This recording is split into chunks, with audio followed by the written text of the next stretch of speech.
Welcome to Jerry's Fish Room. All right, guys, welcome back to Jerry's Fish Room. Thank you so much for joining me. I am so stoked to be here.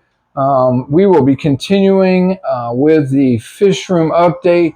Like I mentioned in the last video, we're going to do this tank by tank. The last video, if you missed it, go back one video. You'll see it. It's the 180-gallon African cichlid tank. We're going to talk about each of these tanks individually as I go through, and I will kind of let you know what I'm doing for filtration and even some food, and we'll talk a little bit about decor maybe, but mostly we're going to take a hard look at these fish and kind of give you an update. I know it's been a while. This tank, there's been a few changes in here since the last time we looked at this tank, so we'll go over those. Again, I'm looking forward to just continuing this update one tank at a time. Also looking forward to seeing my good friend Ben Ochart this weekend. We are going to be at the OCA, Ohio Cichlid Association up in Cleveland, their big extravaganza. So looking forward to seeing him, meeting him up there on Friday and kind of checking this out. I've done the aquashellas, so I'm really interested in looking at and seeing what this show is about. Here it's a bit different. And of course, you know, I'm a cichlid guy, so definitely excited about checking that out. So without any further ado, guys, let's take a look at the 125-gallon South American tank. All right, guys, this is the 125-gallon tank, South American tank I was talking about. This tank is probably the oldest tank I have. Actually, not probably. It is the oldest tank I have, with the exception of one tank, which I'll show you in a later video. I had a 55-gallon tank that I started with.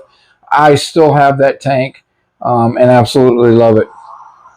So, but this being the 125, we're going to take a look. Let's talk a little bit about it. The plants in there, I cannot remember off the top of my head the name of those, but the company is no longer making those plants, but those plants I've had for several years. You know, you can keep them clean. You can actually bleach them, put a little bit of conditioner in there in the bucket after you bleach them and kind of keep them clean. So I actually love this green look.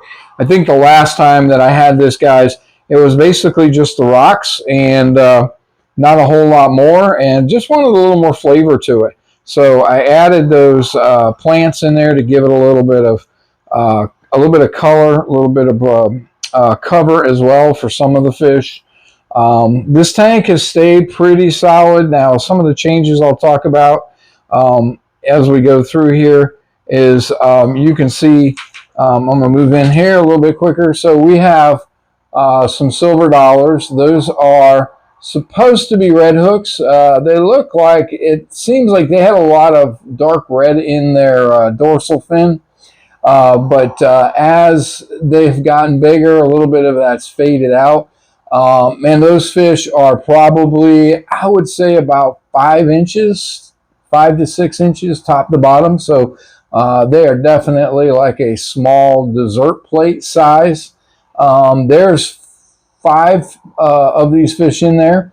One of them is just kind of a standard silver dollar. That's the smaller one you see there in the front.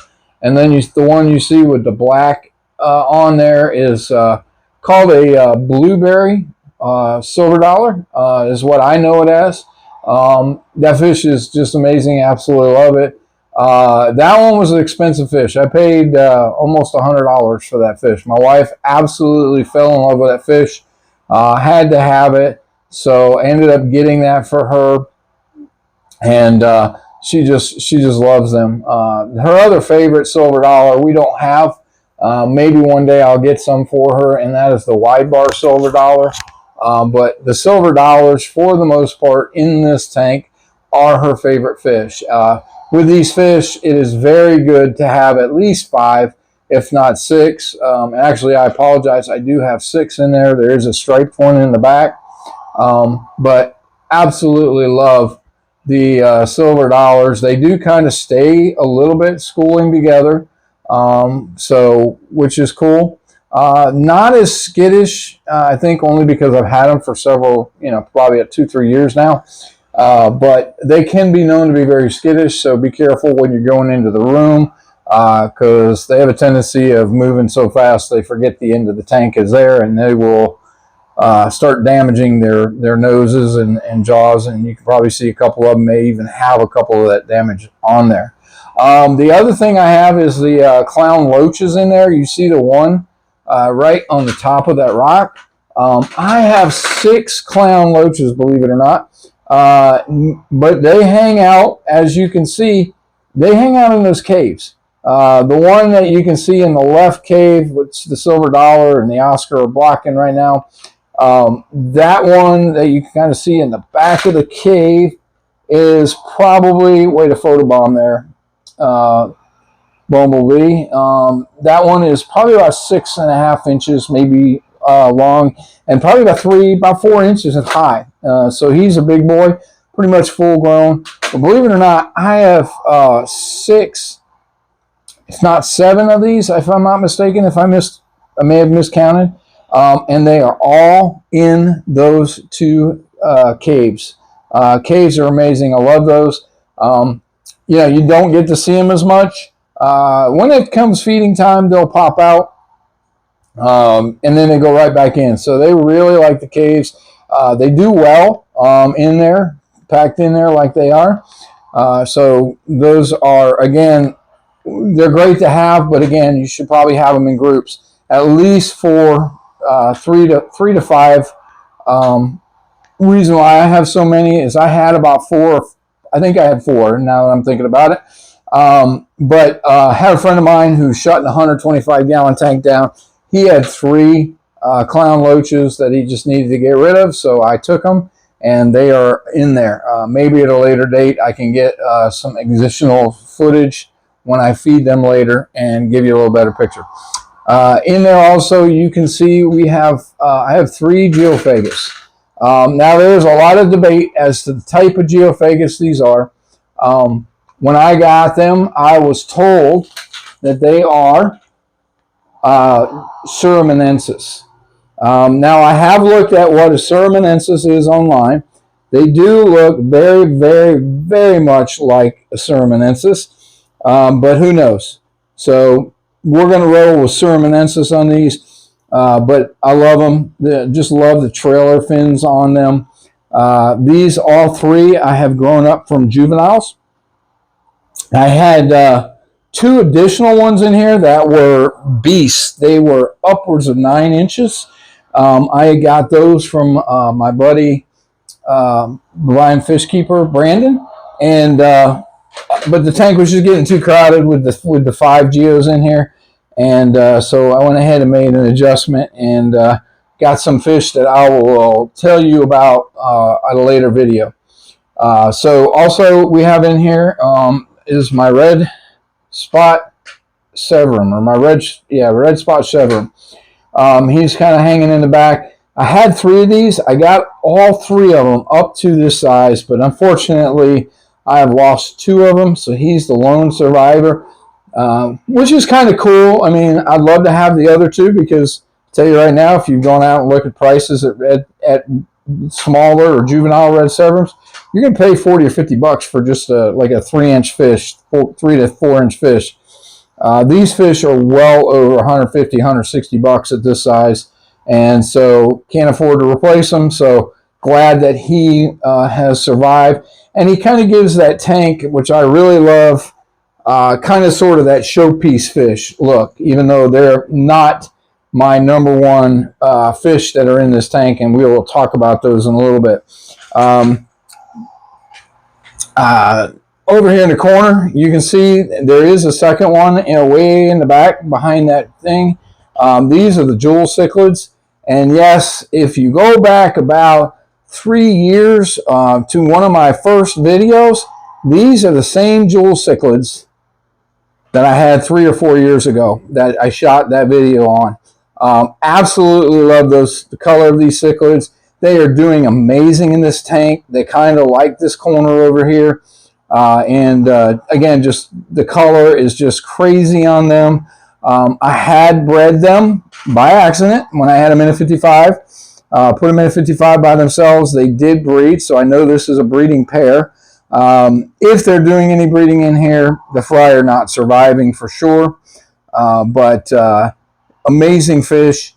Really didn't get into wanting to breed them because, quite frankly, I can go to just about any fish store around here, and they are all over the place and easy to get down here in Florida. So with that being said, we're going to go into probably my favorite fish that's in here. And if you can't tell, it's about the only thing I haven't covered, and they are my Oscars. I have a nice tiger Oscar right there who's probably about 7 inches. We call him Optimus. And yes, if you know where I'm going, it is one of the Transformers. And I'll tell you why I named him Optimus here in just a minute. But again, he's about 7 inches. I had a tiger Oscar before. Absolutely love it. These fish are amazing, amazing personalities. Again, probably in my fish keeping outside of my African cichlids, these fish are absolutely my favorite fish. I can't not ever see myself without these fish. Just absolutely love the Oscars. And yes, that is a second Oscar. And I got this second Oscar because it was something I've been looking for a very long time. And it was sold to me, and I do from time to time see the colors. It's sold to me as a bumblebee Oscar. But I've noticed that as this guy gets a little bit bigger, I still see some of the orange in it. But every now and again, that those white stripes on him, they, if he gets fired up, they will be more yellow. So he is a bumblebee Oscar. Don't see him a lot around here. I was just very lucky to stumble into a fish store here locally, and they had one. When I got him, he was popping yellow. It was really, really good. So I'm hoping he's a pure yellow Oscar. I don't know, or excuse me, a pure bumblebee. I don't know a whole lot about him.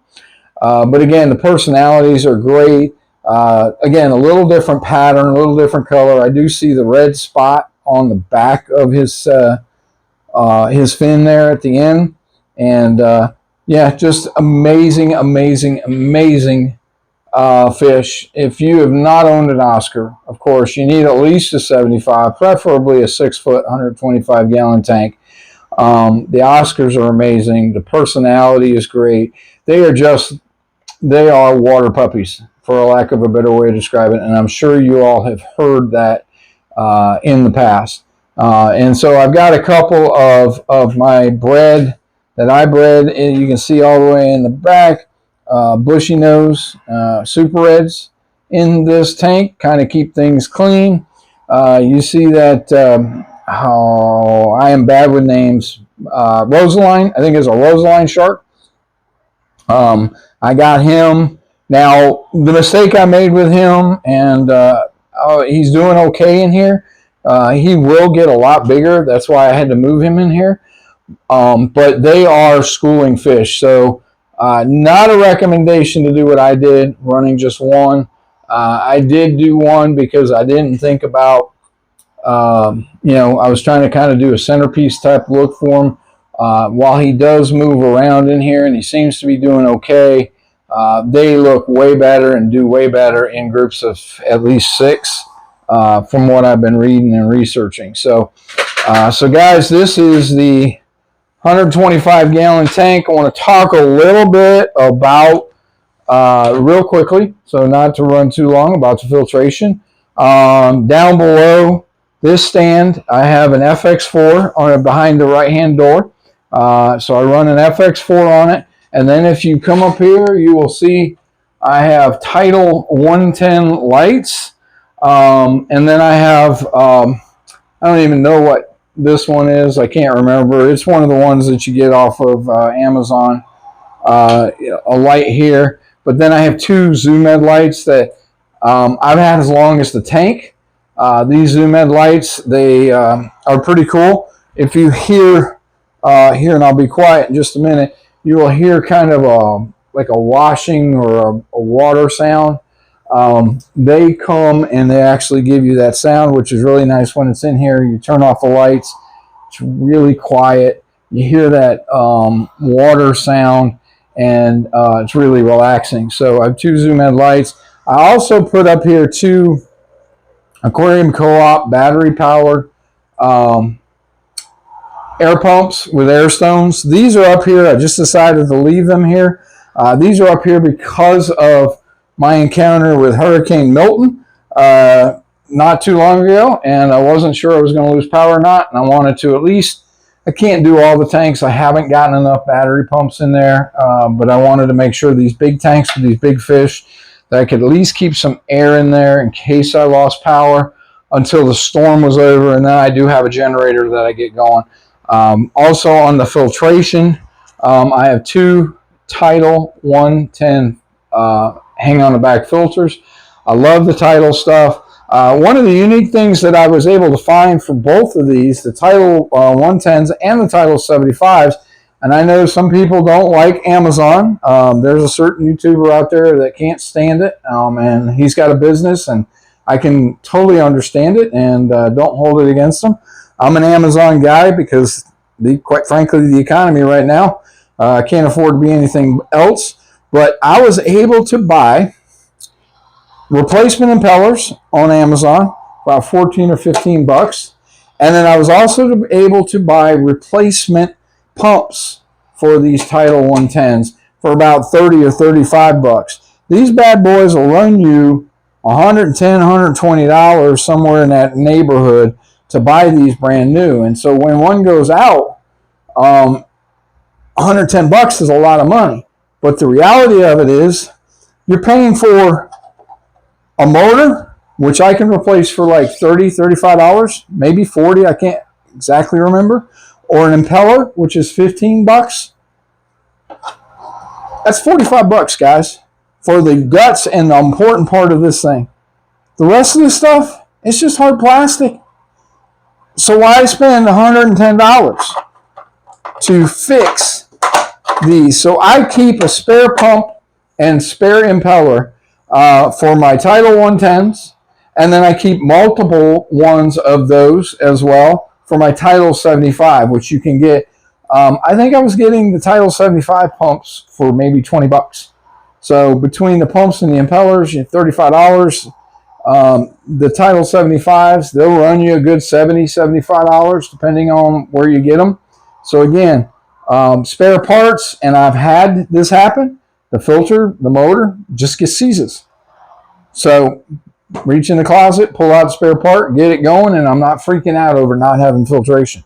So this is my my 125. My food that I feed these guys, most of the time they get a treat with some krill, but most of the time this is just a mixture. There's a mixture of some Northfin Monster, Northfin Cichlid pellets, 3mm, and also some Northfin veggie pellets.